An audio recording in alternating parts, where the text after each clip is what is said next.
Nós estamos na nossa quinta aula da matéria de História de Israel, do curso médio em Teologia do Escola Bereia. Nós paramos na página número 10. No último parágrafo da página número 10, abordamos um pouco a respeito das transformações religiosas que ocorreu no meio do povo de Israel no período que nós chamamos de interbíblico, esse período entre Malaquias e até a aparição do anjo Gabriel a Zacarias, pai de João Batista. Ali nós já explicamos que nesse período foi um período de silêncio, como os historiadores e até mesmo teólogos gostam de definir.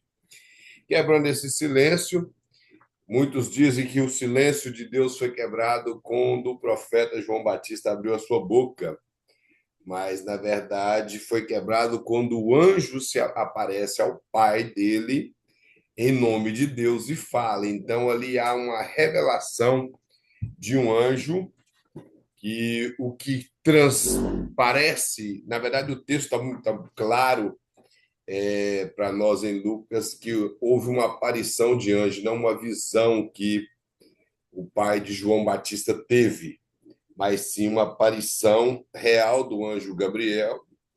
Não sabemos se ele apareceu no mesmo formato que ele apareceu para Maria, dá a entender que não, porque há um certo temor muito grande no coração de Zacarias ao ver a presença desse ser que depois se identifica como o anjo Gabriel, o mensageiro de Deus. Então, esse período é quebrado nesse momento que Gabriel traz uma mensagem de Deus para Zacarias e sua esposa Isabel a respeito de João Batista. E falamos que nesse período desenvolveu a religião que nós conhecemos como farisaísmo nas páginas do Novo Testamento, nos Evangelhos. E essa religião ela tomou um rumo um pouco estranho quando observamos ela apenas na perspectiva dos Evangelhos, como de Mateus, Marcos, Lucas, e que são sinóticos. João fala deles também, mas fala menos, que não era tanto o interesse de João falar dos fariseus nesse período.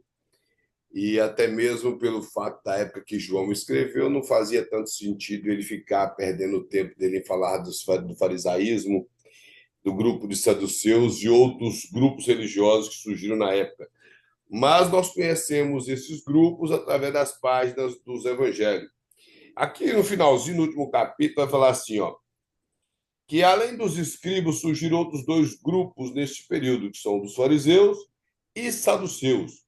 O primeiro era um grupo exatamente rígido na observância da lei, seu significado separatista, provavelmente dado pelos seus inimigos. Buscava obedecer à letra da lei. Então, nós já falamos, irmão, o significado do termo fariseu, que é separados. O comentarista que escreve que possivelmente foi no sentido pejorativo, do mesmo jeito que aconteceu com os cristãos, quando eles chamavam ele de o caminho, chamando os cristãos de o caminho, porque seguia e apresentava Cristo como caminho. Isso veio com um sentido jocoso e os cristãos não importaram, seguiram realmente sendo o caminho. Lá em Antioquia, eles foram apelidados também de cristãos, com um sentido também pejorativo em críticas, e esse apelido predomina até hoje. Nós somos cristãos porque temos uma vida centrada em Cristo, ou somos discípulos de Cristo. Lembrando que cristão não significa, se você já ouviu isso, ou até mesmo já afirmou, não afirme mais. Cristão não significa pequenos Cristo. Você não já ouviu as pessoas falar isso? Já ouviu? Não significa. Se você pegar a etimologia da palavra cristão, quer dizer seguidores de Cristo, parecidos com Cristo. Esse era o sentido da palavra. Então, o dicionário teológico vai traduzir como seguidores de Cristo. Pequenos Cristo, como alguns afirmam, Isso foi tirado do livro de C.S. Lewis, o livro. Deixa eu ver, eu tenho um livro aqui, que é Cristianismo Puro e Simples. Um livro que ele escreve devido às suas palestras, se tornaram um livro, umas palestras que ele deu para os soldados que veio da Primeira Guerra Mundial. Então, ele palestrando com esses homens, ele era um jornalista, um grande escritor, talvez um dos melhores escritores evangélicos que já existiu, com as suas literaturas. E ele, nesse livro, ele narra que as pessoas que encontram com Cristo e entregam a sua vida completamente a Cristo, eles passam a ser pequenos Cristo por serem representantes de Cristo.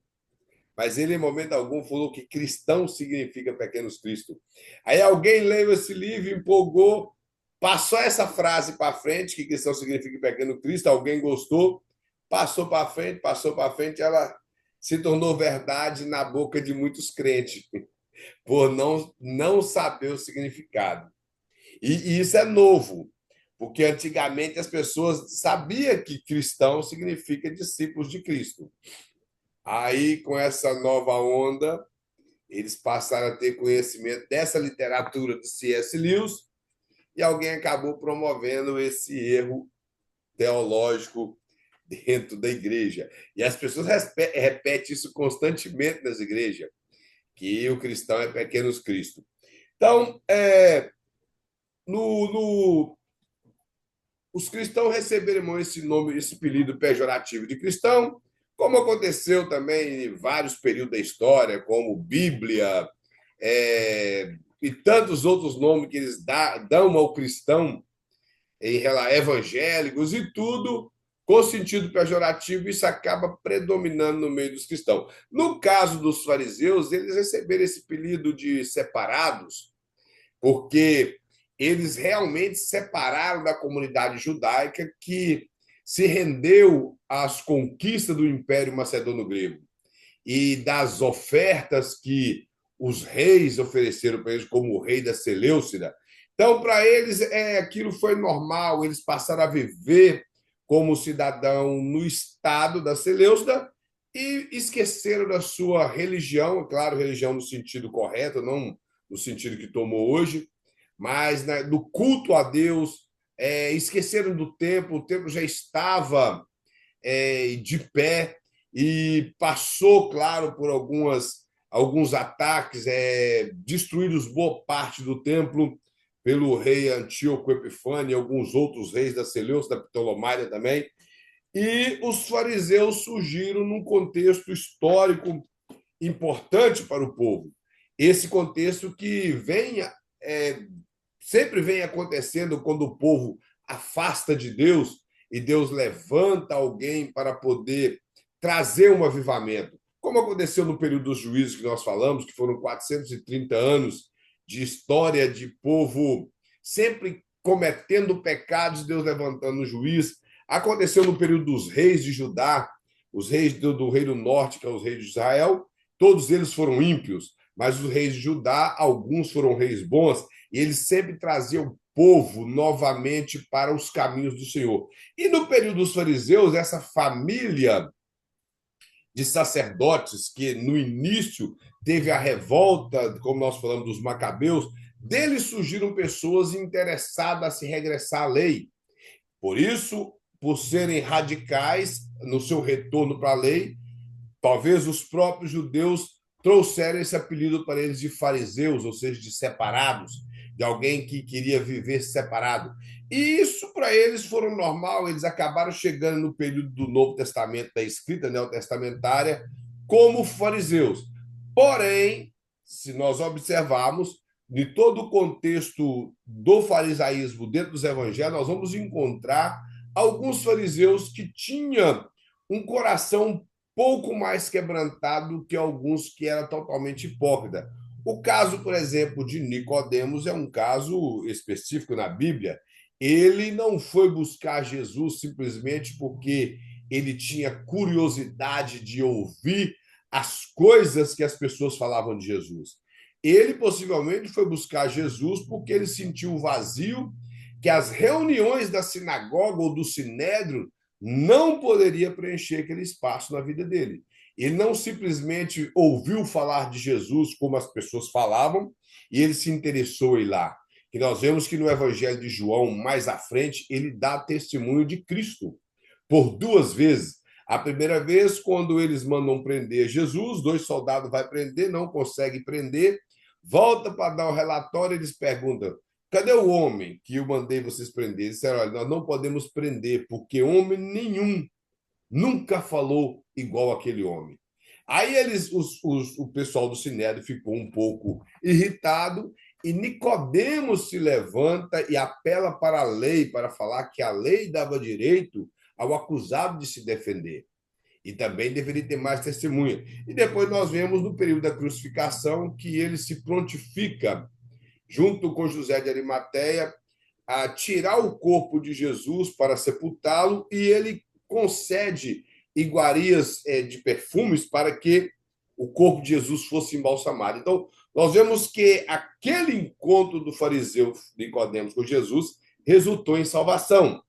Então, vemos que essa religião do fariseu estava bem corrompida no período de Cristo, no período de João Batista, mas existia alguns fariseus que tinha sim o interesse de entregar a sua vida a Cristo, como nós vemos muitos que mudaram. E ele vai mostrar que provavelmente esse movimento dos fariseus, ele nasceu e Só uma pergunta, pastor. O José de Arimateia, ele era fariseu? Porque ele tinha acesso ao Sinédrio, né? ele fazia parte do Sinédrio. Talvez ele era um saduceu, nós não sabemos. Ah, sim. Mas Nicodemos sim era fariseu. Ok. E no caso, se você observar no final do Evangelho de João, Nicodemos e José de Arimateia, eles trabalharam junto para poder. José de Arimateia, claro, que pediu o corpo de Jesus, porque José de Arimateia ele era alguém da política em Jerusalém. Ele era judeu, claro, mas pertencia à, à política do Império Romano ali. E, e Nicodemos, ele simplesmente ele cedeu as especiarias para perfumar o corpo de Cristo. Então, A gente sabe se Gamaliel era outro que era membro do Sinédrio e foi a favor dos Gamaliel sim era apóstolos. fariseu. Ele era fariseu. Sim, Gamaliel era fariseu. Ah, ok. O Obrigado. livro de Atos narra isso. Ele era membro do Sinédrio também e um rabino, porque Paulo dá testemunho que estudou aos pés dele. De acordo com a tradição, ele era neto de um grande judeu que foi quem teve o trabalho de espalhar uma boa teologia no período do Novo Testamento. É claro, com algumas coisas um pouco assim distorcidas, como nós temos hoje, mas ele era neto de Hilel. Não sei se os irmãos ouviram falar de Hilel e Shammai, que eram as duas correntes teológicas, os dois maiores teólogos que surgiu nesses períodos interbíblicos também, que deixou uma grande gama de conhecimento para o povo. Um era um pouco mais radical, o outro era um pouco mais liberal, mas liberal na sua forma de interpretar a lei, não tão radical como era Shammai. Então, no caso de Gamaliel, que ele é citado na Bíblia, sim, ele era um fariseu. Ok. Mais alguma pergunta? Não, não, não, era só essa. Esses dois mesmo. Então, o pastor vai mostrar aqui que, devido que possivelmente esse grupo de pessoas se reuniram para esse avivamento, eu posso chamar de avivamento do período interbíblico, num momento que os sacerdotes começaram a se proliferar bastante e se venderam ao Império Romano. Se os irmãos pegar os evangelhos, como o de Mateus e o evangelho de Lucas, nós observamos que o farisaísmo, que era, a maioria deles eram rabinos, mas os saduceus, que boa parte deles eram sacerdotes, eram pessoas importantes, pessoas do governo, já era uma classe assim mais, nós vamos ver aqui mais frente, uma classe assim com um conhecimento a mais, com pessoas mais importantes, com pessoas ricas, eles todos se venderam ao Império Romano. Então, os sacerdotes eram vendidos ao Império Romano. E o comentarista está mostrando aqui que possivelmente nesse período é que surgiu pode, podemos dizer, essa reforma dos fariseus nesse período interbíblico.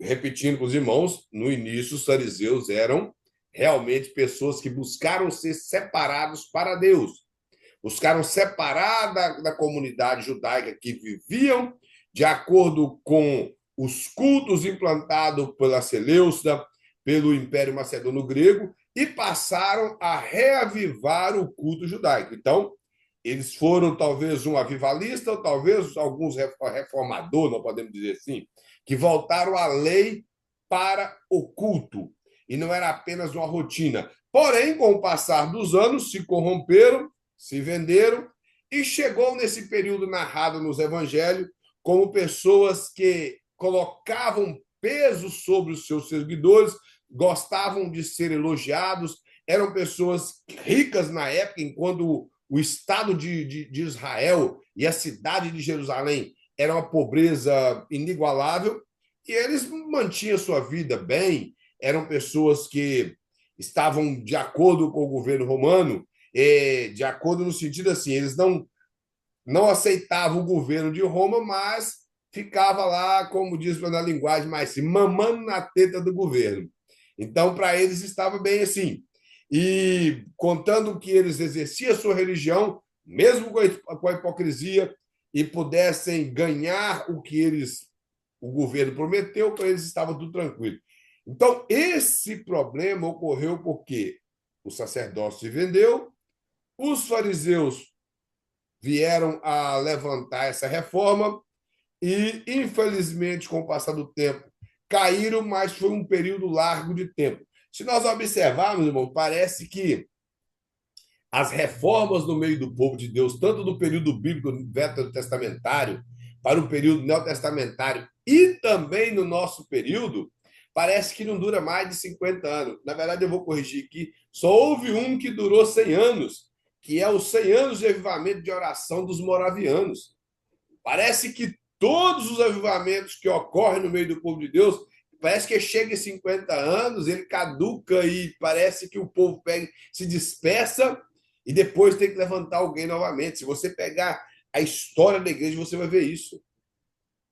A história da igreja, você vai ver isso. O pastor, eu acho que eu não sei se foi ele, se fui eu que ministrou, acho que foi ele que ministrou a história da igreja para os irmãos, pelo menos a história da igreja 1.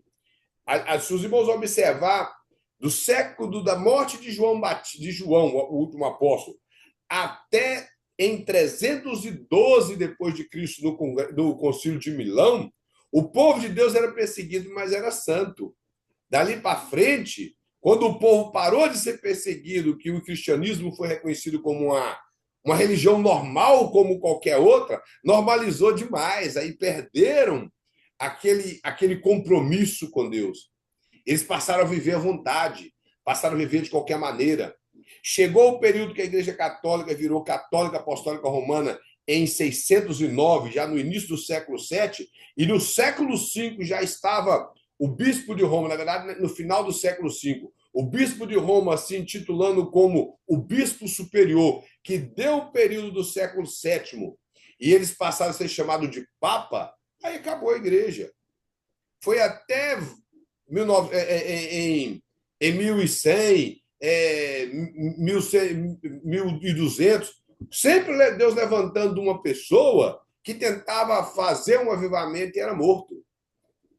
O único deles que conseguiu espalhar uma boa teologia foi Tomás de Aquino, mas 70% dele ficava do lado do catolicismo. Ele não era contra os dogmas católicos, muito que ele não concordava, ele deixou compêndios teológicos extraordinários, porém ele não tinha, talvez, força, não sei, para poder debater. Nós vemos o próprio Erasmo de Roterdã, ele tem bastante coisa que eu não concordo com o Erasmo, ele era um semi-pelagiano, porém, Erasmo de Roterdã, ele não concordava com os dogmas católicos.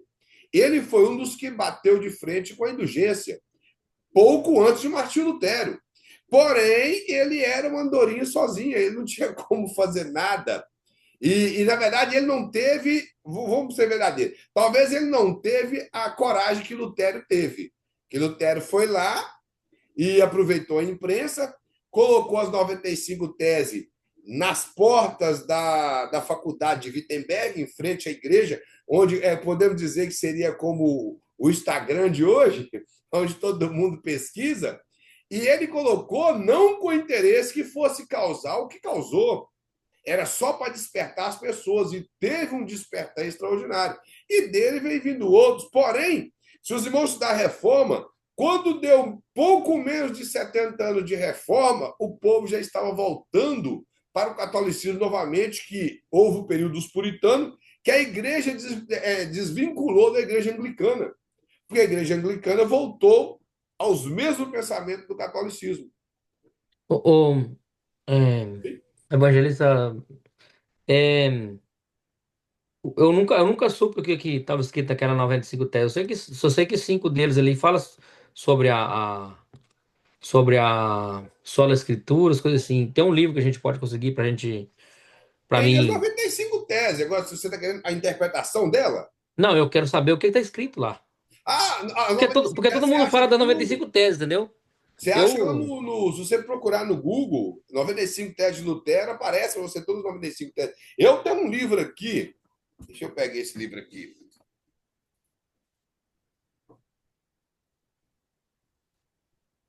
Hoje nós temos muitos livros de a respeito da. Não é isso. Nós temos muitos livros relacionados à reforma hoje em dia que está fácil de acesso. Na verdade, acho que o livro está de lá.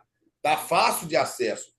E esses livros que nós temos, nós encontramos muita literatura, apesar que tem na internet. Eu gosto do formato papel. Por exemplo, esse livro aqui, ó, que é o clássico da literatura cristã. Esse livro tem o Didaquê, esse livro aqui tem as cartas de Clemente, tem a carta é, de, de Inácio de Antioquia, tem, ele tem. Ele é muito completo. Ele tem esse que tem as 95 teses também, que eles colocaram no final. Ele é mais literatura dos primeiros séculos, mas esse aqui também tem 95 teses. É um livro um pouco difícil de achar, mas talvez ache na internet. E tem também. Você acha as 95 teses de Lutero, até o livro separado das 95 teses de Lutero. Como eu estou falando, se o irmão quiser, na internet você acha as 95 teses e ainda acha a interpretação delas. Porque há algumas teses que é um pouco assim complicado. Quando você lê, parece que você não sabe se ele está apoiando ou não o catolicismo. Aí, mas se você observar, você vai ver que não. Que, na verdade, as 95 teses do Lutero não tem a ver com querer se separar da Igreja Católica. Lutero queria fazer a Igreja Católica passar por uma reforma, que eles não aceitaram. Então, o problema de Lutero com as 95 teses, ele nunca rejeitou o poder do Papa. Ele só não aceitava o Papa acima das Escrituras.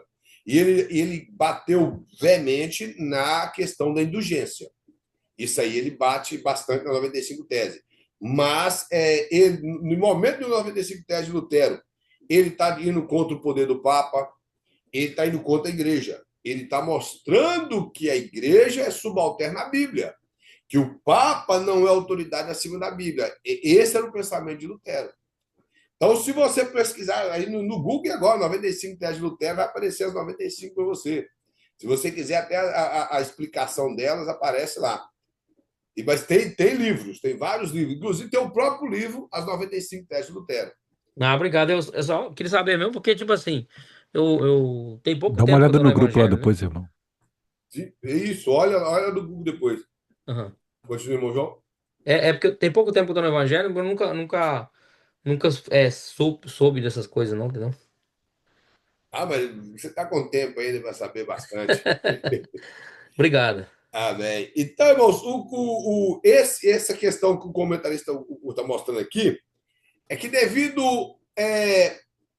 o povo que era para permanecer com a lei de Deus entre o povo, eles afastaram da lei de Deus simplesmente porque se venderam.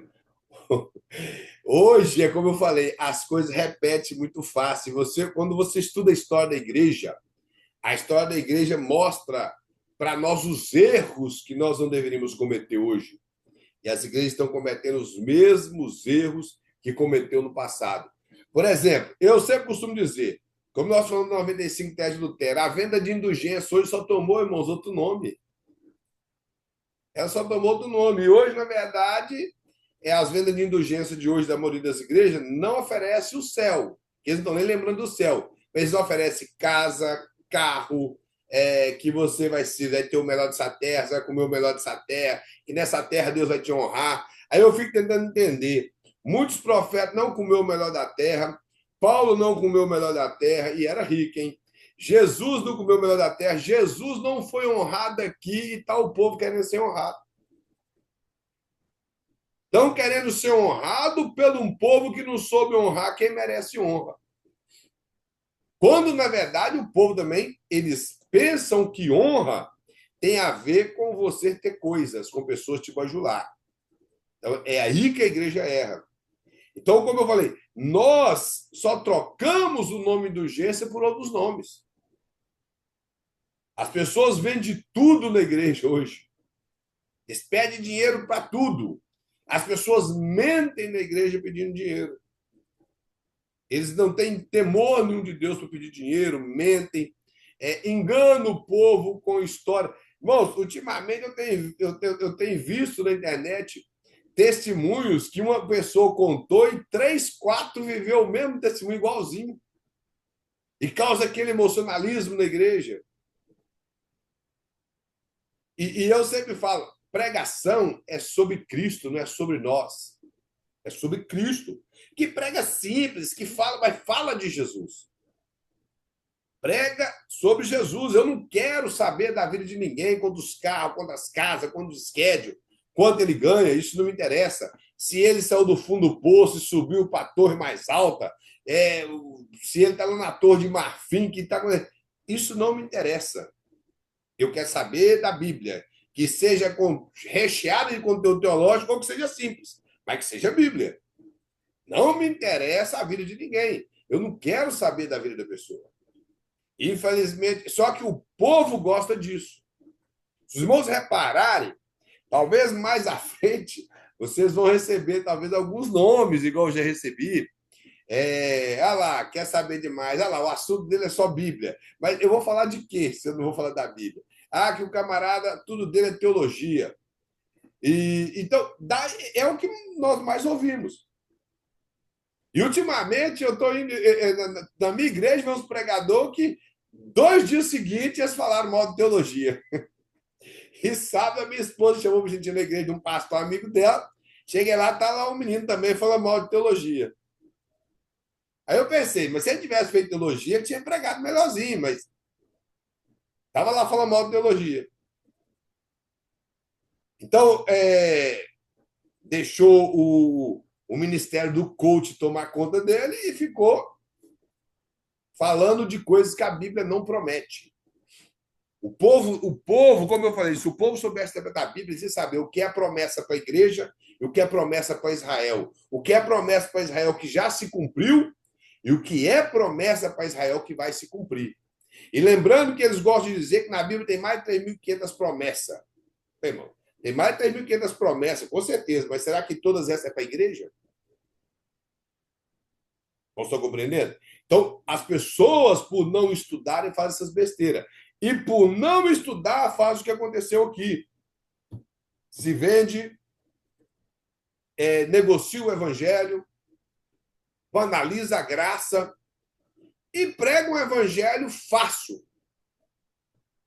E eu fico olhando que eles leem um texto, eles podem lá e ler um texto de Paulo, mas eles nunca mais voltam no texto. Por isso eles pregam fácil. Porque eu quero ver uma pessoa pegar, por exemplo, a carta aos Efésios. Vou pegar uma carta do apóstolo Paulo, que é mais fácil, que é uma carta muito boa.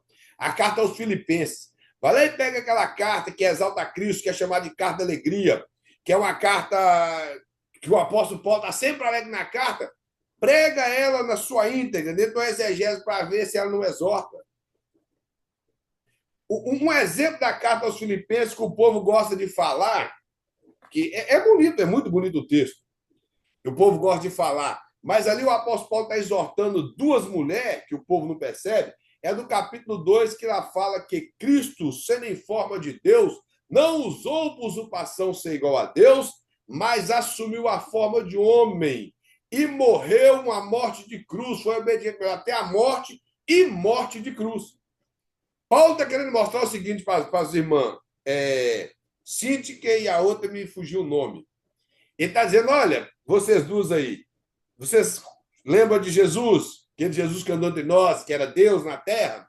Olha você vê, ele é Deus, mas ele, sendo obediente, ele não teve prerrogativa de querer ser igual a Deus, mas ele assumiu a forma humana para passar pela morte que não era dele, por humildade. Vocês dois estão brigando por causa de cargo na igreja. Então, o texto que o apóstolo Paulo está mostrando ali é um conteúdo teológico extraordinário da cristologia, mas, ao mesmo tempo, ele está exortando duas irmãs a ser humilde. Aí eu falo, como que você prega um evangelho fácil, como esse povo consegue pregar? Eu até brinquei com a minha esposa, que eu falei, eu estou achando que eu vou começar a cobrar para pregar e vou pregar esse evangelho, porque esse povo, eles têm a vida fácil demais. Porque uma vez eu fui pregar na igreja, eles me ligaram, lá no Brasil, lá no nosso campo de Patinga. O campo lá é um campo vasto, tem hoje quase 400 igrejas. Aí a irmã me ligou, eu atendi, ela perguntou quanto que eu cobrava, não sei se já contei para os irmãos aqui, eu falei que não cobrava nada, ela falou que então não era bom, porque quem não cobra não presta. Eu dei jeito. Eu falei, olha, irmã, eu não conheço a irmã, eu nem sei como que é o formato do rosto da irmã. Se a irmã acha que quem não cobra não presta, convida o que cobra, porque não fui eu que liguei para a irmã, foi a irmã que me ligou.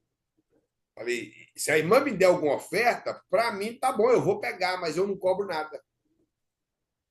Aí ela manteve a agenda, eu preguei, ela também não prontificou dar oferta, não interessou em dar oferta.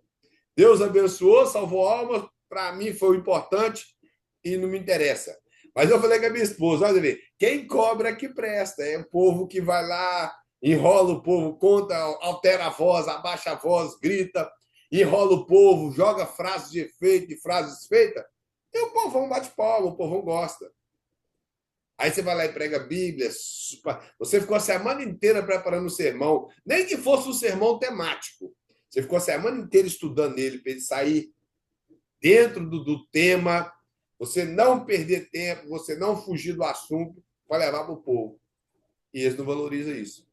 Então, quando as pessoas, irmãos, são corrompidas, sempre Deus levanta um grupo. Só que, infelizmente, como eu falei, parece que não dura muito. Até 1950, o pentecostalismo clássico dominou no Brasil. De 1950 para frente, começou a surgir igrejas que estão dizendo na Assembleia de Deus. Não estou dizendo que a Assembleia de Deus é a melhor igreja do mundo, mas se os irmãos observar, em 1857, 51 ou 57, se me fala, chegou a presbiteriano no Brasil. Em 1880 e alguma coisa, chegou a Igreja Batista. Olha para os irmãos ver um período pouco tempo. Para chegar à Assembleia de Deus, passou quase 200 anos. Foi em 1911. Aí houve um grande avivamento de retorno à Bíblia, avivamento pentecostal mesmo, mas 1950 o negócio bagunçou. De 1980 para frente, a coisa ficou vergonhosa no Brasil. E hoje nem se fala. Eles falam do país do Pentecoste. Mentira. Eu falo com toda certeza que o Brasil não é um país avivado dentro do pentecostalismo. Abre em Atos no capítulo 2 e vê o que o Pentecoste fez. O Pentecoste mudou vidas, salvou almas, libertou o governo. O Pentecoste fez temor no meio das pessoas. Quando Pedro, diz a Bíblia que quando Pedro, Ananias e Safira mentiu, que Pedro ele falou que porque ele mentiu ao Espírito Santo e Satanás encheu o coração dele, ele morreu. Depois morreu a mulher dele, diz a Bíblia que houve temor entre o povo de Deus e os de fora. O que o povo de fora tem a ver com alguém que morre dentro da igreja? Mas eles tiveram temor. Isso é avivamento, irmão. É um avivamento no Brasil que o governo rouba. A morte predomina. A morte predomina. O latrocínio, o abuso infantil, as leis que as leis boas não têm valor. E ele sanciona a lei que defende vagabundo. Isso é país avivado? Vamos ser verdadeiros, isso é país avivado? Os irmãos já ouviram falar do avivamento de Quatro Zabamba na África? Os irmãos já ouviram falar? Quem não ouviu falar, lê. Aquilo é avivamento. Aquilo é avivamento. A segregação racial que existia lá acabou. Onde negros tinham que ceder oportunidade para branco na fila, até crente. Até os crentes faziam isso. Aquilo acabou. Onde negros puderam participar de culto junto com branco e branco junto com negros. Isso é avivamento. O que o povo conhece do avivamento da Rua Azul? Que o povo falou línguas estranhas. Bom, o avivamento da Rua Azul aconteceu pelo homem negro, que era cego de um olho, que o Simon, William Simon. Ele era cego de um olho. Ele estudou teologia pela janela de uma escola batista por não poder sentar lá porque ele era negro. E ele nasceu 5 anos depois que a lei foi abolida a escravidão aqui na América. Ele nasceu em 1865 e a escravidão aqui foi abolida em 1860. Ele estudou, virou um excelente teólogo, promoveu o avivamento da Rua Azul debaixo de oração. Sabe o que aconteceu com o avivamento da Rua Azul, que o povo só fala línguas estranhas? Aconteceu a primeira coisa, acabou a segregação racial. Negros e brancos cultuavam juntos, se abraçavam, entendiam que o poder de Deus é para todos. Mulheres puderam ter voz na igreja. Eles fizeram com o avivamento da Rua Azul que as mulheres pudessem votar. Só que o povo só fala avivamento da Rua Azul, o pessoal falou língua estranha. Isso é o que o povo fala. Eles não falam do que é o avivamento de mudança, de quebrantamento de pessoas, onde a morte é presa. Eu lembro uma vez na igreja que eu congregava no Brasil, a igreja estava morrendo gente demais. Lá eles matavam um de manhã, um de tarde no bairro onde eu morei, quando eu era mais novo. Eles matavam a gente lá sem dó. Se passasse um dia sem morrer ninguém lá, os pessoal achava até estranho. E a Igreja Assembleia de Deus levantou em oração e aquilo parou por muitos anos. Por muitos anos a igreja começou a orar, aquilo foi parando. Muitas pessoas foram embora do bairro, polícia prendeu outros, parou a matança no bairro. Isso é avivamento. Agora, a pessoa falar de avivamento, onde o povo só fala mistério e pula na igreja, e tem essas revelações aí de CPF, esse negócio, isso aí não é avivamento. Isso aí é besteira, é invencionice. É o povo que vê anjo mais do que Ezequiel viu. Eles vê anjo para todo lado, os anjos é amigo deles, anda para rua fora com eles. Então, isso é besteira, isso é emocionalismo, é pregação sem conteúdo, é pessoas que não têm compromisso com a palavra de Deus, gostam de enganar o povo. E o povão gosta desses tipos de charlatões que ficam mercandejando a fé deles. Então, irmãos, o pastor vai mostrar isso, que devido a essa frieza espiritual no meio do sacerdócio, houve a necessidade de levantar esse grupo de pessoas chamado fariseus. Ele vai mostrar que os saduceus, por sua vez, têm o seu título provavelmente dos filhos de Zadok. Como eu já falei de quem era Zadok, é o sacerdócio que da linhagem de Arão através de Finéias, aquele que matou o homem, mas a mulher que estava prostituindo na tenda, uma moabita com um judeu. E após quebrar a linhagem de Eli, entra Zadok. Então ele fala que pode ser por causa dos filhos de Zadok, que retiveram o seu sumo sacerdote a partir de Davi. Quando, na verdade, foi a partir de Salomão, Zadok era muito amigo de Davi, mas só após a morte de Abiatar que a família de Zadok assumiu a linhagem sacerdotal. Então ele fala que Zadok viveu cerca de 250 anos antes de Cristo, ou ainda a palavra hebraica significa justo, não sendo fácil determinar com exatidão. Fala que também eram zelosos da guarda da lei, porém tinham uma visão bastante diferente dos fariseus. Os fariseus, na verdade, eles guardavam a lei, mas os fariseus criam em toda a Bíblia hebraica, todo o Velho Testamento. Eles acreditavam nos profetas e nos escritos. E uma das coisas que os fariseus faziam bastante era estudar as profecias. Como eu falei na aula passada, Herodes procurou os fariseus para saber a respeito da profecia concernente ao Cristo que viria. Então, os sacerdotes gostavam de estudar os profetas, ou melhor dizendo, os fariseus.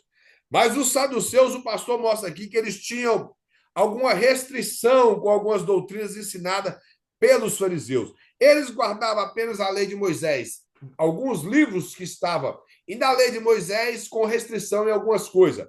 Alguns outros livros os saduceus não guardavam, não gostavam. E o pastor fala que eles consideravam os 5 primeiros livros de Moisés como regra, eles eram céticos quanto a cerca das ideias de anjo e de espírito. Eles eram muito voltados a uma filosofia platônica, mas eles negavam a existência de anjo. O pastor talvez não sei se ele colocou aqui, eles negavam a existência de ressurreição, de espírito e algumas outras coisas que os saduceus negavam.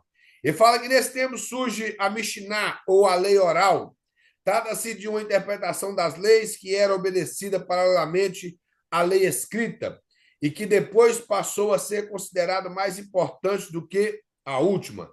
Era dividida em halachot, que é a exegese legal de determinações, a Haggadon, que é a expansão morais das práticas e extravagância, e após ser transmitida oralmente, durante muitos anos foi colocada em uma forma escrita no final do segundo século, pelo rabino Yehudá, do chamado Talmud, dividida em 2 partes principais, que é a Mishnah e a Guemará. A Mishnah é a lei oral e a Guemará é o comentário da Mishnah. O que o pastor quer mostrar para nós que é o seguinte: nesse período, a lei oral, que era uma interpretação que eles fizeram da lei, ou uma ocupação, na verdade, que eles tomaram dos targums que Esdra havia feito.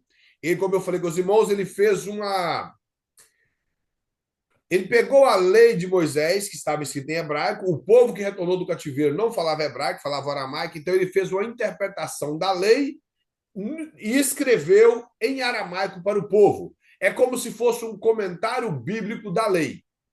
Porém, o pessoal depois inventaram que isso era chamada lei oral e começaram a inventar tradições em cima dessa interpretação e criaram outros compilados de escritos e começaram a falar que existia uma lei oral.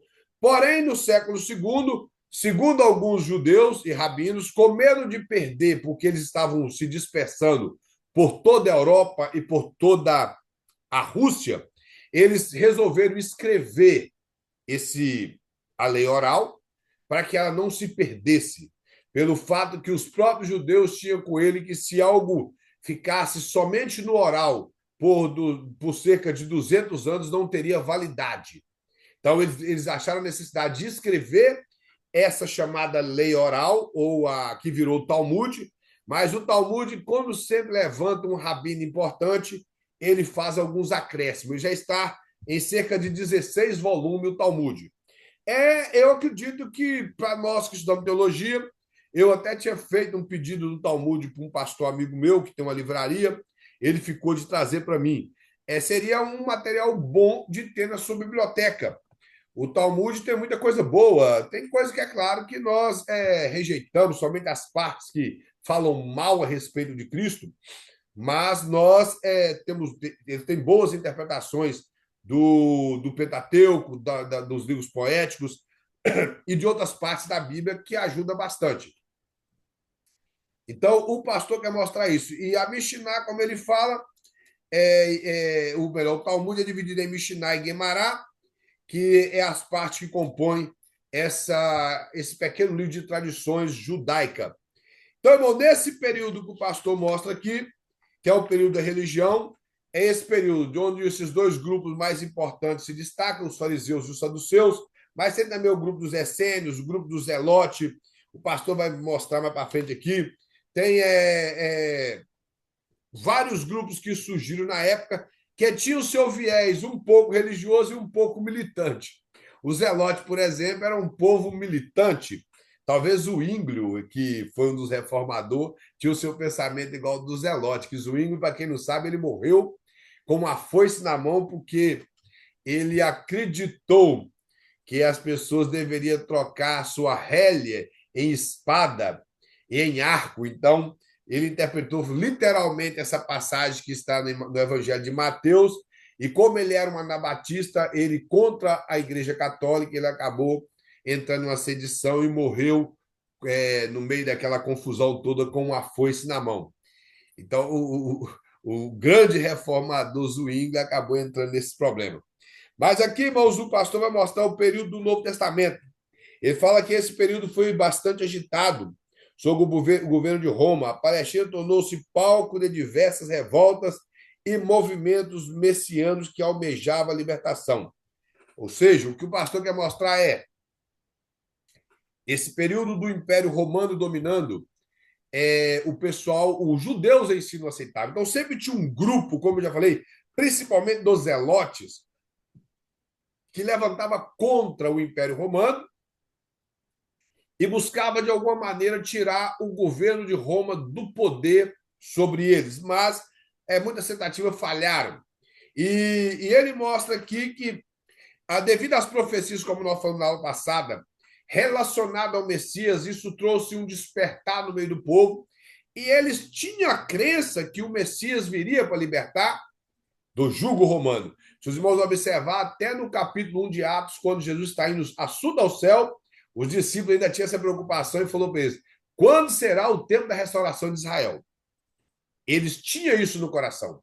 Então, os judeus tinham isso no coração. Na cabeça deles, o Messias prometido era um guerreiro igual Davi, era um camarada de guerra que chegaria e faria algo extraordinário, e levantaria um grande exército, e tiraria todo o governo de Roma de Jerusalém, e, se possível fosse, marcharia em rumo a Roma para poder tirar o governo.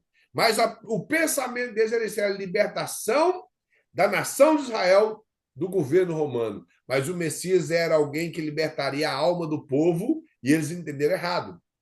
E não esse jugo pesado que eles tinham de questões políticas e questões financeiras. Mas o pensamento deles era esse. Aí o pastor vai mostrar que, devido a isso, levantou-se muitos Cristos nessa época, muitos Messias. Ele falou: ó, a Judéia foi, por causa disto, anexada à província da Síria e governada por um procurador romano, enquanto as demais tetrarquias permaneceram nas mãos de Herodes. Diversos massacres tiveram lugar, inúmeros grupos instigaram o povo a pegar armas contra Roma, até que, por fim, estourou a guerra que culminou com a destruição de Jerusalém e do templo. Aqui vai ser algo que vai ser falado mais depois, porque a guerra com os romanos no ano 70, que destruiu completamente Jerusalém, e os judeus. Ficou um número bem pequeno de judeus lá, enquanto os demais dispersaram por todo o mundo. Parece que foi a maior diáspora dos judeus até hoje, que inclusive tem judeus espalhados no mundo até hoje, desde o ano 70 depois de Cristo. Vai falar que esse período foi minuciosamente prescrito por historiador judeu Flávio Josefos, que lutou na guerra, como já falei, no ano 66, ele estava ali junto com o exército judeu, o exército de Israel, mas perderam a guerra, e sendo capturado pelo exército romano e levado a Roma, onde escreve sobre a história dos judeus e sobre essas guerras que presenciou pessoalmente.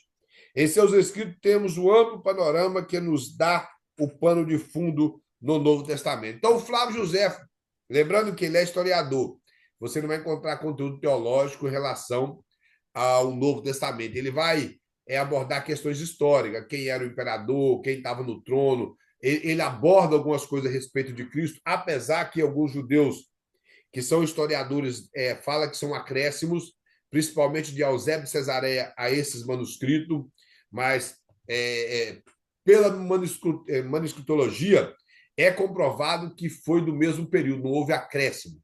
É tudo do mesmo período. E Flávio Josefo parece que ele viveu até o ano 105 ou 107 depois de Cristo. Então, ele morreu com quase 100 anos, viveu nesse período, entre 105 até 107, e morreu nessa época. Então, o Eusébio de Cesareia já é de outra época, o Eusébio de Cesareia é do século V. Então, é impossível se acrescentar manuscritos no manuscrito do segundo século.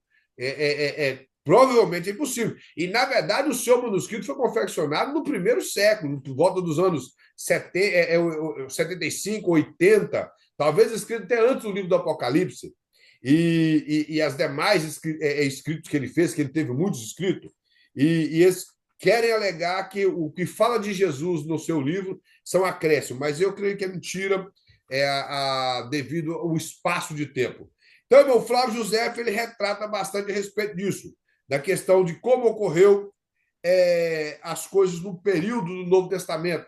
Como eu falei para os irmãos, eu recomendo esse livro na sua biblioteca também, para te ajudar bastante. O pastor vai mostrar, irmãos, aqui a respeito da dinastia herodiana, a família do povo Herodes. Então, eu ia falar que Herodes, o grande, era Idumeu, ou seja, ele era descendente de Esaú, povo do sul da Judéia, que foram convertidos ao judaísmo no tempo dos Macabeus, que seguiu o judaísmo apenas nominalmente. O pastor colheu essa informação aqui do historiador, mas nada comprova que Herodes, seja o Herodes o Grande ou os demais Herodes, eles tinham pelo menos um pensamento judaico. Nada comprova isso. Que foi falado aqui que ele foi convertido ao judaísmo, mas nós não sabemos ao certo que sim. Os testemunhos bíblicos internos da Bíblia mostram homens perversos e sem um pingo de interesse, nem como os fariseus do pensamento judaico. Nós vemos que Herodes só tinha interesse, que nem Herodes o Grande, parece que era Herodes Filipe, somente o interesse de conhecer a Cristo para ver um milagre feito por Cristo. Mas não que ele tivesse interesse ou cresce que Cristo era o Messias. O interesse dele era ver um milagre. Então, eu não creio que ele era alguém realmente voltado ao coração ao judaísmo, porque eles fizeram coisas relacionadas aos judeus por interesse político e não por interesse religioso. A reforma do templo foi interesse político, não religioso. O pastor vai mostrar mais embaixo aqui, ó, que essa família, eles fizeram coisas extraordinárias, toda a família dos Herodes, todos os 7. Aí o pastor vai lascar no segundo parágrafo. Fez grandes obras públicas, entre elas um anfiteatro, e embelezou o templo de Jerusalém. Construiu a cidade de Cesareia em honra ao imperador Augusto. Todavia, a maioria das suas obras destinava-se ao benefício grego. O Herodes, irmãos, para ele ganhar a confiança dos judeus e ter uma aliança com os judeus, ele reformou o templo que estava em ruína no período dos Macabeus, devido às guerras. E o que ele fez, ele ampliou o templo. Eu até falei na aula passada que essa questão de pátio dos gentios, aquele monte de pátios que existia no templo de Herodes, foi o Herodes que colocou aquilo ali. Aqui não existia no período de Zorobabel. Quando Zorobabel levantou o templo, ele fez uma réplica menor e não com tanta riqueza como o templo de Salomão. Porém, ele não fez divisões alguma de pátio para gentio e de pátio para judeu. Porque no período do Velho Testamento, os judeus não tinham problema com os gentios. E se os irmãos observar, isso é coisa do Novo Testamento, com os fariseus que perderam a sua essência na verdadeira interpretação da lei e passaram a se sentir realmente melhor do que as demais pessoas na terra. Então, aí houve sim um problema nessa questão de separar. Como Herodes não era judeu, ele fez o quê? Criou um pátio para que as pessoas não judias pudessem permanecer próximo do templo. Então, ele reformou o templo, embelezou o templo, fez essa aliança com os judeus, teve paz com os judeus devido a ele ter embelezado aquilo que para os judeus era muito importante, que era o templo. Na página 12, o pastor vai mostrar que no final da sua vida, o remorso de Herodes pelos crimes perpetrados contra a própria família levaram-no quase à loucura. Medo de ser envenenado, perder a coroa, afligia dia e noite. Foi essa loucura que levou a assassinar a criança de Belém e ao redor, quando ouviu falar do rei que havia nascido para reinar sobre Judéia, sobre os judeus. Após tantas crueldades, sua morte foi de um sofrimento atroz. Esse Herodes, quando a gente estuda a respeito dele, ele era um cara muito complicado. Ele como passou o medo tomou conta dele perder o seu trono, dele deixar de ser o rei, porque ele sabia que ele não era judeu e que ele não tinha direito ao trono de Israel. Ele estava posto ali como um subalterno ao governo romano. E após surgir a profecia e o cumprimento da profecia do rei dos judeus, ele ficou mais preocupado ainda, mandou matar as crianças, que está no capítulo 2, e passou por muitos sofrimentos depois desse período que mandou matar essas crianças até a sua morte. Aí a sua família passou a dominar no lugar dele. Cá no parágrafo, no outro parágrafo, passou a mostrar assim, ó, que morreu Herodes no ano 4º ou 5º antes de Cristo, e seu filho Arquelau passou a governar em seu lugar, no governo da Judéia. Herodes Antipas se torna governador da tetrarquia da Galiléia e da Pérea, e Filipe como tetrarca da Itureia e de Traconite. Então, esses 4 filhos de Herodes, que foi quem destacou. Nós vamos ver outros no livro de Atos. Os evangelhos, somente de Lucas, trata desses Herodes, mas o livro de Atos trata dos demais. Então, aqui mostra a família herodiana. O pastor vai mostrar que Arquelau, irmão, só reinou 10 anos, que sua crueldade levou os judeus a protestarem diante de Augusto, que era o imperador. Então, ele foi substituído e a Judéia foi incorporada à Síria e governada por Pôncio Pilatos. Por isso que nós vemos que quando Jesus ele é entregue, eles estavam na região da Judéia, eles levam a Pilatos. Pilatos envia ele a Herodes, que estava na região da Galileia. E lá Herodes não viu nada nele e retornou ele para Pilatos. Então, nós vemos que o pastor quer mostrar que a maneira política que foi dividido a terra de Israel no período do Império Romano. O Império Romano, irmãos, era um governo extraordinário. O plano de governo do Império Romano era magnífico. Eu não sei se os irmãos já ouviram falar desse livro aqui, A Vida dos 12 Césares. Esse livro, se os irmãos observar aqui, ó, ele tem um emblema lá de Brasília. Esse livro, pelo menos na biblioteca de Brasília, ele fica, mas eu acho que ele nunca é lido porque ele é um livro de plano de governo. E se ele tivesse sido lido, talvez nossos governantes brasileiros seriam bons. Esse livro aqui conta da vida dos 12 primeiros imperadores de Roma, que fez Roma ser o que ela foi no mundo antigo. E o interesse do escritor, que é Suetônio, que era o escritor romano, ele não tinha interesse teológico também, de forma alguma, é só história, mas relatar a verdade. E uma das coisas que ele mostra aqui é que dos 12, 10 eram homossexual. 10 dos imperadores que passou em Roma, entre esses 12, eram homossexual.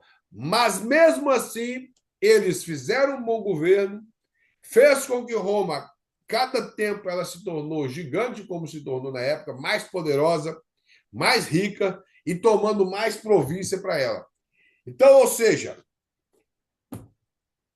e quando ele escreve, ele fala algumas coisas do cristianismo nesse livro dele aqui, mostra como o Império Romano ele dominou o mundo naquela época. O seu plano de governo, ele dividiu as províncias que eram dominadas, ele colocou reis ali, colocou governador. O caso de Pilatos, ele passou a governar boa parte da Judéia, da região de Israel, pelo fato que o imperador não confiou nas mãos da família herodiana o governo de todo Israel. Então, ele deixou boa parte dela na mão de Pilatos, que ele era romano, e o demais na família dos Herodes, que era uma província grande. Eu vou mostrar aqui mais que Herodes Antipas, que governou a Galiléia e a Pérea, divorciou-se da legítima esposa, que era filha do rei Aretas, rei dos árabes nabateanos, para casar-se com Herodia, mulher de seu irmão Filipe. E esse pecado pesou imensamente, pois foi isto repreendido por João Batista. Sua mulher era um verdadeiro demônio, que induziu os diversos erros, inclusive a mandar matar João. E a este Herodes que Jesus chama de raposa, conforme o Evangelho de Marcos. Então, esse Herodes Antipas, Ele é citado aqui, ele é citado no livro de Atos. Se não me falha a memória, é esse Herodes Antipa aqui que é comido de bicho. É ele que é o Herodes comido de bicho. Aí o pastor vai mostrar mais que no ano 41 e o ano 44, a Judéia voltou a ser governada por um dos Herodes, por ser amigo de Calígula. Calígula foi o imperador romano. E ele fala que eleva Herodes Agripa, neto de Herodes o Grande, ao cargo do rei da Judéia. Foi ele quem. Ah, não, isso aqui, na verdade, foi o Herodes Agripa, que ele mandou matar Tiago e depois ele quis matar, prendeu João e Pedro e quis mandar matar Pedro, que eles foram libertos de maneira milagrosa. E o pastor até coloca aqui que ele morreu comido de bicho. Aqui no livro de Atos não dá para saber o que aconteceu, porque a narrativa é muito curta, não dá para saber se ele caiu ali no momento num palanque e ali mesmo ele expirou e morreu e foi comido de bicho, que a Bíblia só fala que um anjo o feriu e ele morreu comido de bicho. Parece que um anjo o feriu, ele ficou doente, como alguns interpretam, e com o passar do tempo ele sucumbiu em uma cama e lá mesmo os bichos, como diz o livro de Jó, o devorou gostosamente. É assim que o livro de Jó narra quando a pessoa morre e os bichos o consomem. Então, a família, irmão, dos Herodes é isso aí. Era um povo complicado, dado-se ao poder, que eles não respeitavam-se entre eles mesmos, mas dominou toda a região da Judéia, mesmo não sendo de linhagem judaica, cumprindo mais uma vez o que estava escrito no livro do profeta Oséias, que devido ao pecado do povo, eles ficariam sem reis. E eles foram dominados pelos gentios desde o período da Babilônia até o período que eles estavam na sua terra, com a sua religião, com o seu templo, dominado por povo estrangeiro. Pastor vai mostrar sobre as revoltas judaicas. Ele fala que não faltava um movimento interno que viam do jugo romano uma opressão que precisava ser destruída. Como eu já falei, irmãos, eles não aceitavam de maneira alguma o governo romano sobre eles. Ele fala que pelo menos 3 dessas estão escritas no Novo Testamento. E aí ele se refere também a José. Fala de Teudas e Judas. E ainda há um referente egípcio. Inclusive, o apóstolo Paulo foi confundido com esse egípcio que eles haviam perseguido.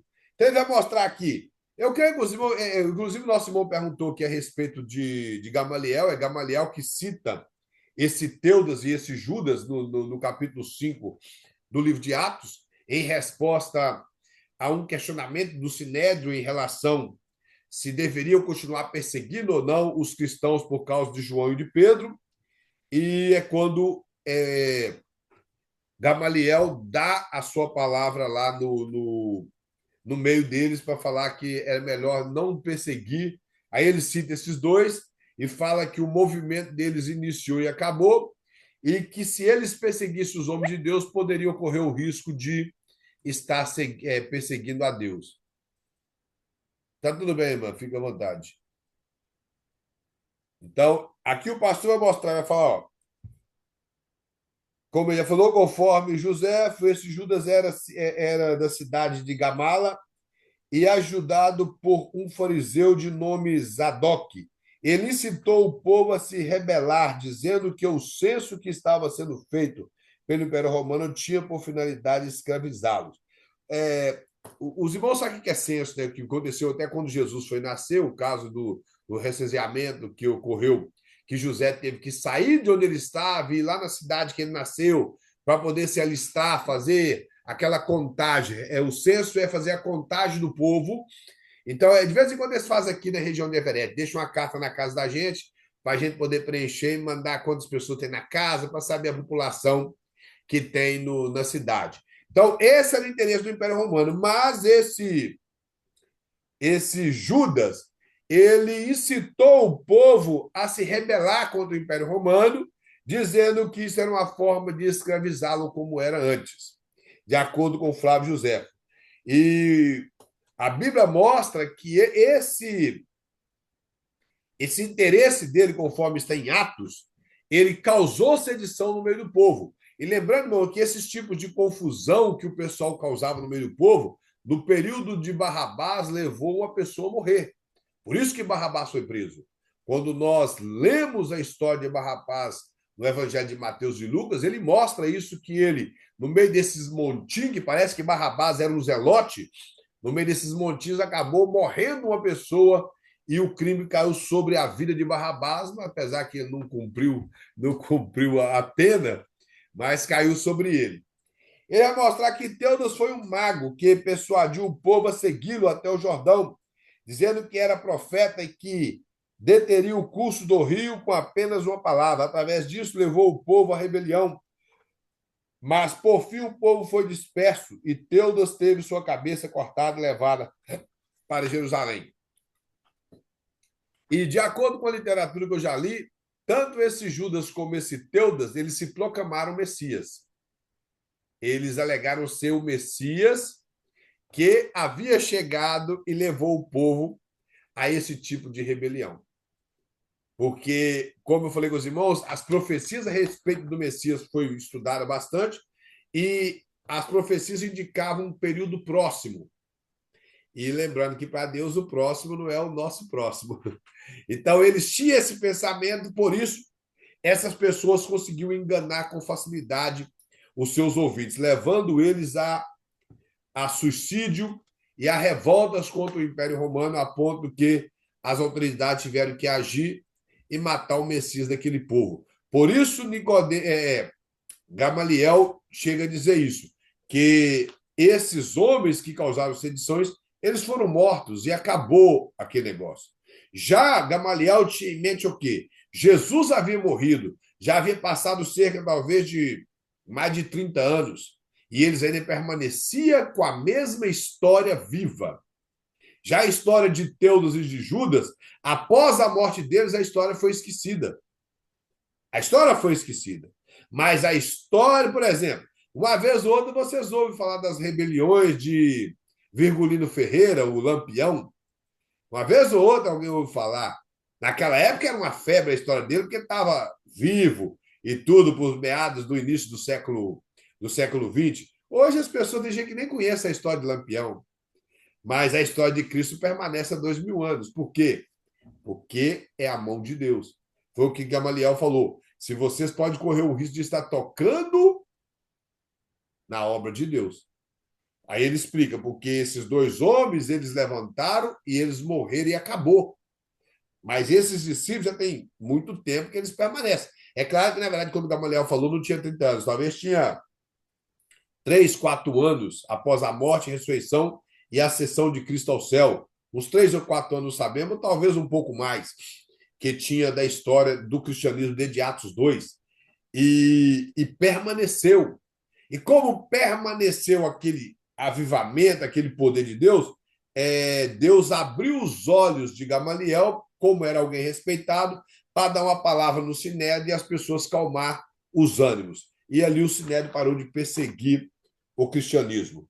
Ele vai mostrar quando ao Egito referido em Atos, tratava-se de um outro que se dizia profeta e que, levando o povo ao Monte das Oliveiras, disse que depois de ter proferido algumas palavras, os muros de Jerusalém cairiam por terra. Mas o procurador Félix soube disso e foi atacá-lo com um grande número de soldados. Uns 400 foram mortos e 200 foram prisioneiros, mas o egípcio escapou.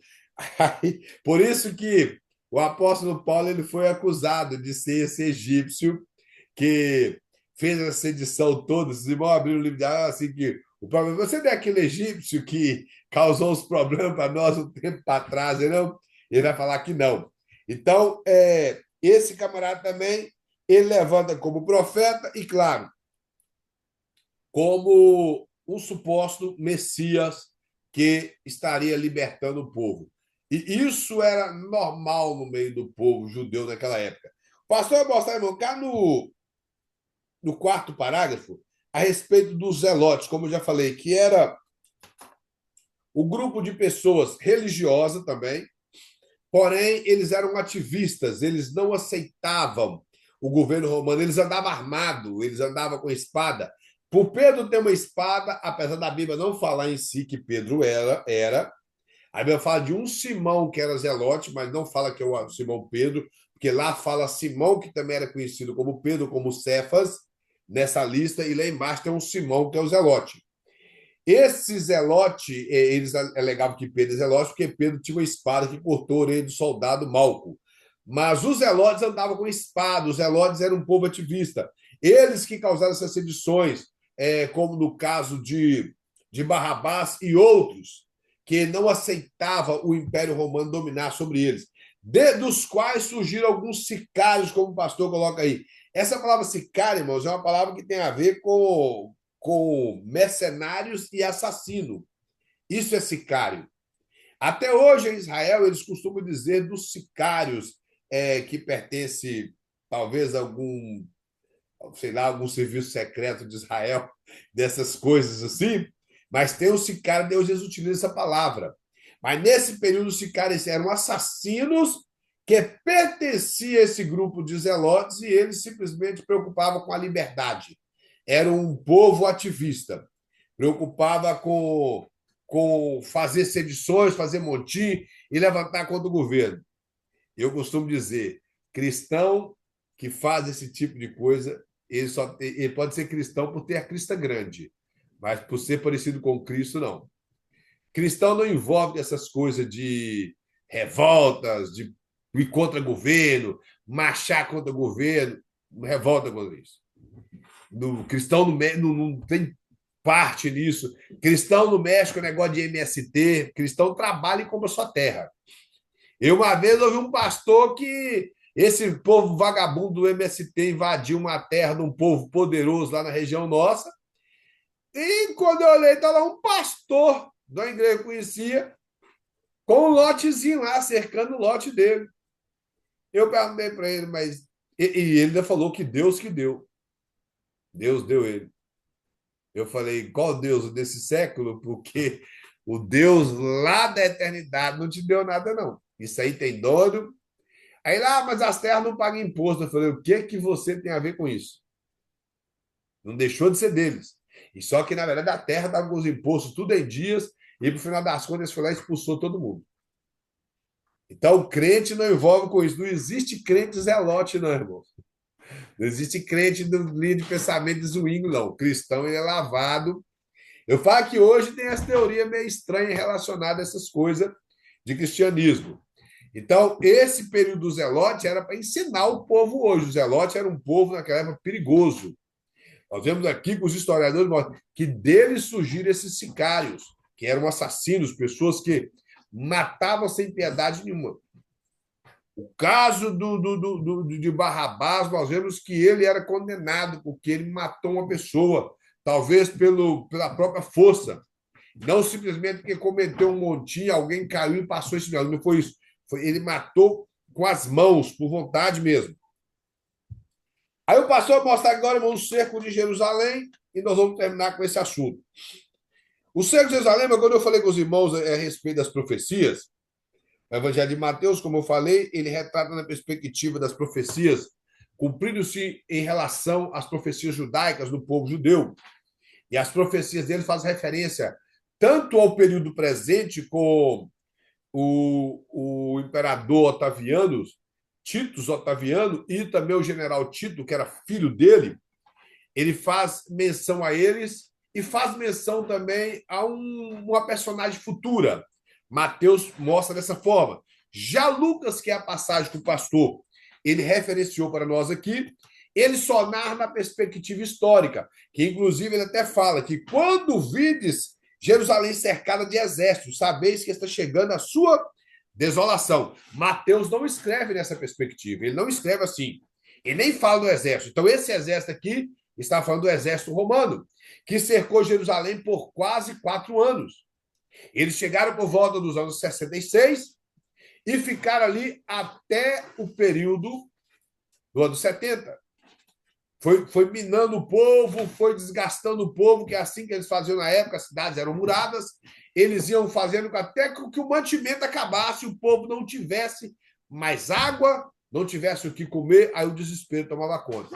Quando eles não se destruíam a si mesmo, ficava bem mais fácil, com essa fragilidade do povo, para o exército invadir, destruir a cidade, derrubar os muros, já não tinha mais guarnição alguma, então ficava muito fácil para dominar a cidade. Foi o que aconteceu nesse período aqui. Então, o pastor, ele mostra também um texto de Deuteronômio, que é uma profecia com dupla referência. Na verdade, essa profecia aqui, ela cumpre cabalmente no povo de Israel com todas as vezes que eles quebram a sua aliança com Deus, que está em Deuteronômio. O pastor colocou, cada vez mais se elevavam as vozes contra Roma. O partido dos Helodes afluíam fanáticos e rebeldes que reclamavam o domínio estrangeiro. Aí ele mostra que o procurador Floro exigiu 2 talentos de ouro do tesouro do templo no ano 66 depois de Cristo, e isso resultou na revolta desse período do ano 70, que nós conhecemos como a destruição do ano 70. O que o pastor quer mostrar aqui que nesse período os zelotes estavam instigando o povo a se rebelar contra o Império Romano. E com esse procurador cobrar ofertas do templo, aí os judeus não aceitaram. E os judeus não aceitar eles cobrar a oferta do templo, houve a revolta. Aí, nesse período, Jerusalém foi cercada pelo exército, cumprindo a profecia de Lucas, e apesar que algumas pessoas criticam, falando que Lucas escreveu isso depois do acontecimento, mas é comprovado arqueologicamente que não escreveu depois dos acontecimentos, nem ele, nem Marcos e nem nenhum dos evangelistas. Ele vai mostrar que a guarnição romana foi atacada em Jerusalém, caiu na mão dos rebeldes. Ou seja, a primeira coisa que eles fizeram, eles possivelmente sequestraram toda a guarnição de Roma, que talvez foi um período que o exército estava menos em Roma, e eles prenderam esses soldados e passaram a dominar Jerusalém e toda aquela região. Aí foi nesse momento que o exército romano chega, que isso chega ao ouvido deles, e eles tinham várias outras nações subjugadas por eles, que eles tinham, podemos dizer, postos militares ali por perto, como hoje os países fazem colocar suas bases militares, porque se olharmos de Jerusalém a Roma é muito longe. Se olharmos até hoje, o espaço ali era algo longo. Então, o Império Romano chega, pega os seus guardas que estavam perto e traz para Jerusalém e cerca Jerusalém. Aí o pastor vai mostrar que, em meio a esta campanha, morre o imperador Nero. Ele, aqui o pastor não colocou, mas Nero cometeu suicídio. No ano 66, 67. 64, o imperador Nero, ele colocou fogo em Roma para poder ampliar Roma, mas o fogo saiu do controle. Ali começou a perseguição aos cristãos. Quando morre Paulo, morre Pedro, os cristãos são perseguidos. O imperador ele teve muitos problemas políticos e isso lhe custou a própria vida quando ele próprio tira a vida. O imperador suicidou. Aí o pastor vai mostrar que nesse período Vespasiano, que o nome dele era Tito Vespasiano, Tito Augusto Vespasiano, que era o pai do general Tito, ele é convocado aí a Roma e, ao chegar em Roma, ele assume o trono como imperador de Roma. E como a campanha militar já estava em andamento, porque ele também era um militar nesse período, junto com seu filho Tito, ele manda o seu filho Tito permanecer em Jerusalém e ele vai a Roma, torna-se imperador e as ordens continuam para que eles invadem Jerusalém. Aí o pastor vai mostrar aqui mais, no outro parágrafo. Muitos judeus tentavam escapar durante a noite. Uma vez apanhados, eram crucificados pelos romanos. Tantos foram crucificados que toda a floresta que havia ao redor de Jerusalém foi devastada. Espalhou-se também entre os soldados romanos que os judeus engoliam o ouro quando fugia, na esperança de recuperá-lo depois. Devido a isto, os fugitivos, quando apanhados, tinham o seu ventre aberto pelo soldado ainda vivo. Talvez os irmãos já ouviram até falar aqui da história que Tito rasgava a barriga das mulheres grávidas e tirava o feto, e eu acho que tinha um exagero aí, e colocavam gatos vivos lá dentro e costurava, filhote de gato vivo e costurava, e os gatos arranhavam a barriga da mulher até ela morrer de dor. Possivelmente eu já iria morrer assim que rasgasse a barriga dela sem anestesia para tirar um feto lá de dentro. Eles confundiram a história, que na verdade a maioria dos pregadores que fazia isso fazia com emocionalismo e fazendo aplicação do anticristo futuro, nesse período aí de Tim LaHaye, que teve aquele filme Deixados para Trás, esse despertar do pensamento pré-tribulacionista de arrebatamentos e outras coisas, e com a chegada do anticristo e a perseguição, as pessoas ficaram... Então, eles faziam certos tipos de exagero.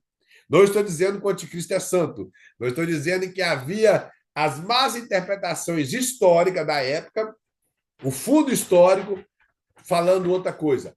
Eu não duvido que ele tenha feito, como alguns que tu fala, de matar muitas mulheres grávidas, mas não essa história de arrancar feto, colocar gato dentro. O que houve de rasgar a barriga foi de pessoas que supostamente haviam engolido ouro, mas não foi o imperador, foi o general Tito, que depois veio a ser imperador também. Foi os soldados romanos que fizeram isso. O general Tito nem sabia da história. Alguns soldados que eram mercenários completamente, quando eles sabiam da determinada história, eles pegavam essas pessoas quando conseguia prendê-los e o abria para ver se realmente tinha ouro lá dentro, para que eles pudessem ficar com ouro para si. Mas isso é questões históricas, que pode ter fundo de verdade, pode não. Aí ele fala que o aspecto da fome apoderoso da cidade é superpovoada. Imagine, irmãos, uma cidade igual Jerusalém, naquele período, com todas as pessoas centralizadas ali. As pessoas que já moravam e ainda aqueles que fizeram a revolta, vieram para dentro de Jerusalém, que era uma cidade apenas de 4.000 metros quadrados, e ficaram ali dentro. A fome tomou conta. O pastor chega até a colocar aqui que o fantasma ou o medo passou a dominar aquele povo devido ao fato da fome, do desespero. E isso causou que muitas pessoas se renderam e dando força para o general Tito chegar e destruir partes do muro e invadir Jerusalém. Ao invadir Jerusalém, eles mataram algumas pessoas, na verdade, bastante pessoas, fizeram reféns alguns e destruíram completamente o templo. Que, na verdade, havia uma ordem para não destruir o templo, e o templo foi destruído mesmo assim. O pastor vai colocar aqui, ó, a fome cada vez mais insuportável aniquilava famílias inteiras. Os terraços estavam cheios de mulheres e crianças desfalecidas. As ruas juncadas de velhos mortos, crianças e jovens cambaleando erravam como fantasma pela cidade até que caíam. Tão esgotados estavam que não podiam enterrar ninguém e cair sobre os mortos ao querer enterrá-lo. A miséria era indizível e apenas surgia algum lugar a simples sugestões de qualquer coisa comestível. Começava logo uma luta para apoderar-se dela. Os melhores amigos lutavam entre si, arrancavam uns aos outros as coisas mais miseráveis. Vou só lembrar aqui um período, os irmãos talvez vai lembrar do que aconteceu aí no período da pandemia de 2020, o desespero que o povo teve em pegar papéis de higiene, álcool e paper towel no supermercado, o egoísmo, as pessoas superlotando carrinhos e não deixando nada para ninguém, tipo assim, as pessoas chegavam lá, alguém me pegar, e eles pegaram tudo e com o carrinho cheio, não tinha coragem de dar um pacote de paper towel, papel higiênico para alguém, nem um vidro de álcool. Então, o que o pastor quer mostrar é isso que estava acontecendo. O desespero que tomou conta do povo em Jerusalém, a fraqueza, a fome que foi enorme, maior do que quando Nabucodonosor invadiu Jerusalém. Maior do que o período da fome que ocorreu no período do profeta Eliseu, que as pessoas vendiam cabeça de jumento por preço caro. E até o esterco da pomba, que não era para comer, como alguns pensam, mas era para fazer fogo, se tornou caro. Esterco de pomba, não era nem de outro animal. Se tornou caro nesse período. E nesse período de Jerusalém, nem isso eles tinham. Eles não tinham água, todos os poços secaram. A primeira coisa que quando um exército invade é tentar fazer com que o suprimento de água desapareça. Tampar, entulhar o suprimento de água e fazer com que o povo entre em desespero. Foi o que aconteceu. Eles não conseguiram durar 4 anos dentro de Jerusalém sem que a fome viesse. o desespero tomasse conta. E o egoísmo, a luta para a sobrevivência no meio do povo de Israel, conforme Flávio José mostra, era muito grande. Então, o egoísmo toma conta. O problema é eu quero viver e o outro que morre. Eu não estou nem aí. Eu quero é beber esse resto de água que está aí ou comer esse resto de comida que foi encontrado. Esse era o pensamento do povo naquela época. Cá embaixo, o pastor vai mostrar assim, ó, no antepenúltimo parágrafo. Conseguiram por fim penetrar a cidade. Tito pediu todo o tempo que o templo fosse poupado, devido à sua suntuosidade. Mas, em meio aos escarniçados combates, um soldado apanhou uma tocha e atirou para dentro do santuário. Na verdade, aqui está escrito tocha, mas o Flávio José fala que era uma garrafa cheia de líquido inflamável. É isso que o povo faz hoje: uma garrafa com gasolina, com um pavio na ponta com fogo. E esse soldado lançou pela janela do templo que estava aberta e ele caiu lá dentro e incendiou todo o templo. E a garrafa tinha muito líquido inflamável dentro dela e teve a facilidade de espalhar pelas cortinas e derreter o ouro. Então, as paredes começaram a entrar em ruínas e todo o templo veio à ruína. E depois eles derrubaram as paredes que sobraram. Isso, claro, o pensamento de Tito era para não fazer, mas a palavra que Jesus disse é que lá não ficaria pedra sobre pedra, e Deus deu ordem para aqueles soldados desesperados jogar essa garrafa de fogo lá dentro. Aí o pastor fala, cheio de materiais inflamáveis, o fogo se alastrou, embora o general tentasse impedir que se alastrasse, já era possível. As chamas a tudo consumiram. Os soldados, impulsionados pelo desejo de saque, nada fizeram para impedir isso, porque lá tinha muito ouro, então o interesse era esse. Como havia revestimentos de ouro por toda parte, os soldados derrubaram tijolos por tijolo para apoderar-se do ouro. Segundo o historiador Eusébio, Plínio e Flávio José, eles rapavam o ouro que derreteu sobre as pedras. Havia algumas valetas entre as pedras que eram que o ouro ele derreteu ali, eles tiraram tudo. Tudo. Eu não sei se eles conseguiram tirar todo o ouro, porque os cavaleiros templários foram morar na ruína desses templos. No período do ano de 1100, que eles foram para Jerusalém, e eles voltaram muito ricos para a França. Então, eu acho que eles encontraram o ouro lá também. Mas aqui o Flávio José narra a quantidade de ouro que foi levado em carruagens para Roma, só tirado do templo. Ele vai falar que havia cerca de 600 mil pessoas na cidade e, no espaço de 3 meses, 115.800 cadáveres foram encontrados e 907 foram feitos prisioneiros. Então, o pastor, vamos terminar, ele vai mostrar aqui no final, dizendo que no ano 71 depois de Cristo, Tito mostrava a glória da sua vitória sobre os judeus, fazendo um imenso desfile triunfal. O candelabro de 7 braços, que é a menorá, e a mesa dos pães da proposição foram conduzidos a Roma, foram representados no arco de Tito, o qual foi erigido para comemorar essa campanha. Começa assim a maior período de diáspora judaica, que só encontraria o seu fim quase 2000 anos depois. Como eu falei, esse foi o período que os judeus foram por todo o mundo. Ficaram cerca de 1.800 anos sem pátria, sem reconhecimento de Jerusalém como uma pátria. Existia poucos judeus que viviam lá dentro. E até no período dos árabes, dos turcos que viveram lá, eles viviam entre eles, mas tinha muitos judeus que nem se identificavam como judeus. Alguns muçulmanos até ajudou muitos judeus, de acordo com a história, nesse período. Mas quando o Tito regressa para Roma, ele regressa com o candelabro de ouro, na verdade, vários candelabros, que eram 10. As mesas da proposição também, que eram de ouro.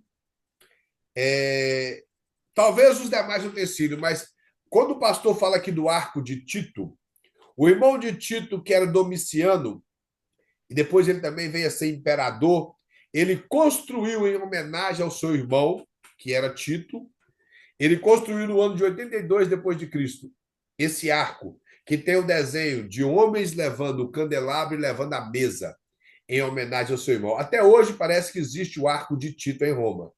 Isso é para os irmãos ver o tempo que esse negócio durou, parece que para marcar a história, para que o povo visse e para os judeus lembrar. Ele carregando o candelabro, que é a menorá. A menorá, irmãos, ela é o símbolo principal de Israel. Não sei se os irmãos sabem disso. Não é a estrela de Davi, como as pessoas pensam. A estrela de Davi é uma construção cabala, sei lá, do volta do século, melhor, do século VI, século VII. Então, a estrela de Davi não tem nada a ver com o que o povo fala um monte de coisa hoje. Pode ter a ver, claro, a questão cultural, mas a estrela de Davi nunca foi símbolo de Israel. Ela entrou, sim, na bandeira de Israel, porque a bandeira de Israel é uma construção nova e pelos judeus cabala. Mas o símbolo principal de Israel é a menorá. Se você for em Israel hoje, você vai ver menorá em vários lugares. A menorá foi utilizada pelos cristãos dos primeiros séculos para representar o cristianismo nas catacumbas de Roma. Mas o símbolo principal é a menorá. E a menorá ficou gravada no arco de Tito, junto com a mesa dos pães da proposição. Parece que era como se fosse a fotografia eternizada do que aconteceu no ano 70 depois de Cristo. Então, se você fazer uma pesquisa agora no Google, você vai achar esse arco de Tito, que é uma pedra grande, tipo se fosse uma pedra, aquelas pedras de esquina, e ela tem ali alguns homens carregando esse menorá, que era grande, juntamente com a mesa dos pães da proposição. Bom, nós vamos ficar por aqui. Que Deus possa estar abençoando os irmãos. Se alguém tem alguma pergunta ou algum acréscimo, alguma coisa que você leu ou que pesquisou em alguma fonte, os irmãos podem apresentar. Não? Então vamos orar. Vamos agradecer a Deus mais uma vez e que Deus esteja abençoando a vida dos irmãos. Bem, oremos ao Senhor. Senhor Deus e Santo, Pai de toda a eternidade, Deus dos céus, Deus da glória. Mais uma vez nós te louvamos por mais uma segunda-feira, mais uma aula, ó Pai, que termina. Te agradeço pela vida do teu povo, ó Pai, que o teu Espírito esteja guardando os teus filhos e dirigindo, ó Pai, iluminando, dando visão, ó Pai, da obra. Sustenta o teu povo, ó Pai, nessa terra. Guarda, meu Pai, de uma maneira especial. Seja com cada um, ó Pai, providenciando uma semana maravilhosa para cada um, guardando as famílias, ó Pai, e o ministério. Seja com todos, ó Pai, em nome de Jesus. Bom, que Deus abençoe a todos tenham uma excelente noite.